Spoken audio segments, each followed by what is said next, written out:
என்னடா என்ன பெரிய பெரிய பெரிய ஆர்டிஸ்டா, பெரிய ஹீரோவா? இப்போதான் வந்திருக்கேன், 4-5 படம் பண்ணியிருக்கேன். என்ன படம் கொடுக்கல, என்ன மேக்கப் போட மாட்டியா? கேரக்டர் கிடையாது, ஒன்றும் கிடையாது, போடா. நான் என்னங்க, நீங்க தானே சொன்னீங்க நடந்தே போடும் அப்படின்னு சொன்னாங்க. என் மைண்ட்ல எல்லாம் என்ன ஓடுதுன்னா, இதே கோடம்பாக்கம் ரோட்ல ஃபாரின் வண்டி எடுத்துக்கிட்டு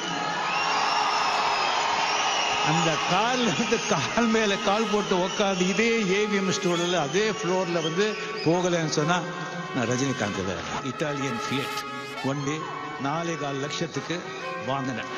எஸ், அப்படி உட்காந்து விடுறா வண்டியா ஏவிஎம். கீழே இறங்கி 555 சிகரெட் வண்டி மேல கை வச்சுட்டு 2